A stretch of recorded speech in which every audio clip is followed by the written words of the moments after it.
کر دے میرے ماضی کے ہر سانس کا کفارہ۔ الحمدللہ وکفا وسلام علی عباده الذین اصطفى، اما بعد، اعوذ باللہ من الشیطان الرجیم، بسم اللہ الرحمن الرحیم۔ یا ایہا الذین آمنوا کتب علیکم الصیام کما کتب علی الذین من قبلکم لعلکم تتقون۔ صدق اللہ العظیم۔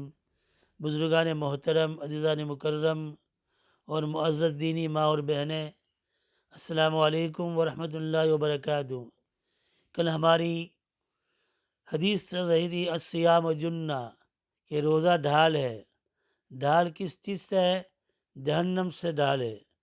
جہنم میں داخل ہونے کے جو اسباب بنتے ہیں، جو اعمال بنتے ہیں، اس سے بچنے میں ڈھال بن جاتا ہے، ڈھال بننے کا سبب بن جاتا ہے۔ یہ روزہ جہنم میں داخل ہونے کے اسباب سے دور رکھتا ہے، اس کی حفاظت کرتا ہے۔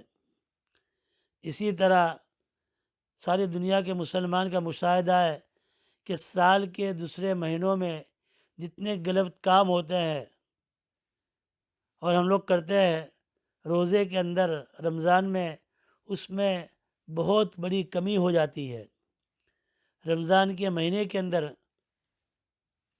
اللہ تبارک و تعالی گناہوں سے بچنے کی توفیق دیتے ہیں اور نیکی کا انجام کرنے کی ہمیں توفیق عطا فرماتے ہیں۔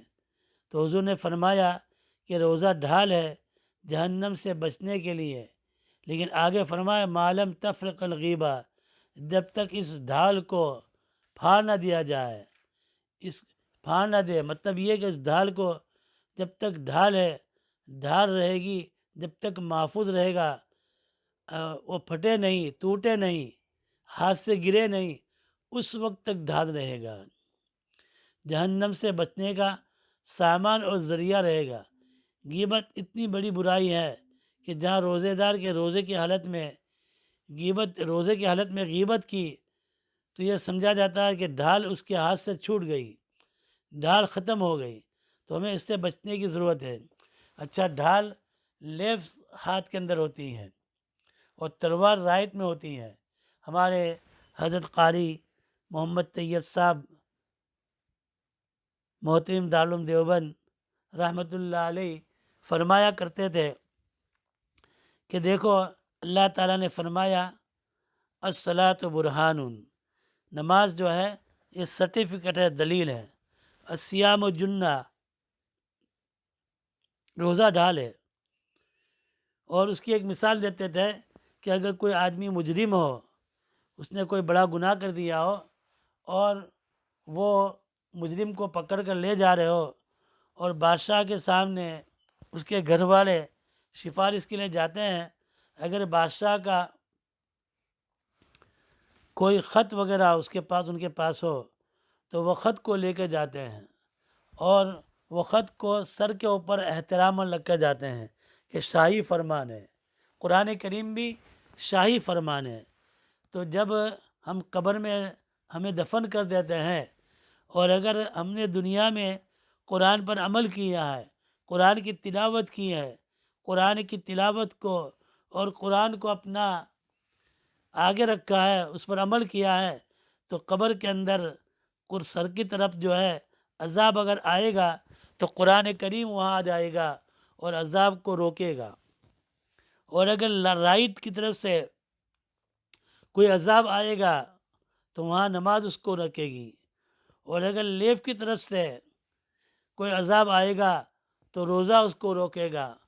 اور جو ہم نے کمایا ہے حلال روزی کے اندر، دوڑ دھوپ کی ہے، اس سے جو مال کمایا ہے اور اس پر صدقہ کیا ہے، زکوٰۃ دی ہم نے، تو یہ پیر کی طرف آ جائے گا، چاروں طرف سے سنتری پہرا ہو گیا۔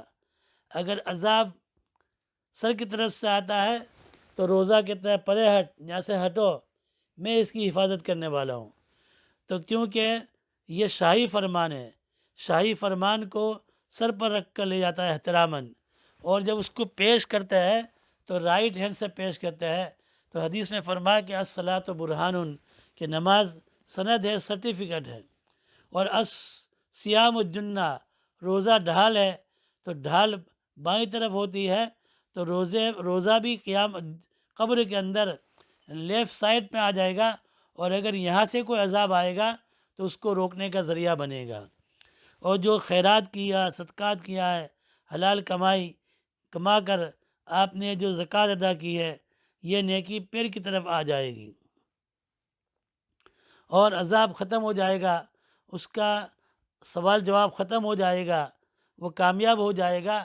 تو ایک نورانی شخص آئے گا اور وہ کہے گا کہ میں انتظار میں تھا، اگر کسی جگہ کمی ہوتی تو وہاں میں تمہارا ساتھ دیتا، لیکن الحمدللہ تمہارے قرآن کریم کی تلاوت نے، عمل کرنے نے سر کی طرف سے حفاظت فرمائی، تمہاری نماز نے تمہیں رائٹ کی طرف سے تمہاری حفاظت فرمائی، لیفٹ سائڈ میں تمہارے روزے نے تمہاری حفاظت فرمائی، اور پیر کی طرف سے تم نے جو صدقات اور خیرات کیا اس میں حفاظت فرمائی.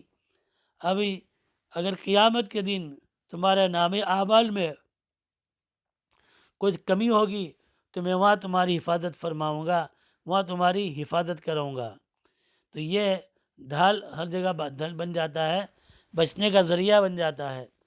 تو فرمایا کہ یہ روزہ کے بارے میں فرمایا کہ الصیام جنہ، اور فرمایا کہ یہ کیا تھا، یہ اس کا عمل تھا صبر جو دنیا میں صبر کیا ہے، یہ اس کا عمل، صبر اس نے جو دنیا میں کیا ہے، اللہ تعالیٰ نے یہ اس کو ایک کونے کے اندر کھڑا تھا اور کہا تھا میں دنیا میں تمہارا صبر ہوں، دنیا میں تم صبر کرتے تکلیف کے اوپر، وہ میں تمہارا صبر ہوں، اگر کہیں کمی ہوگی تو میں تمہاری وہاں مدد کروں گا.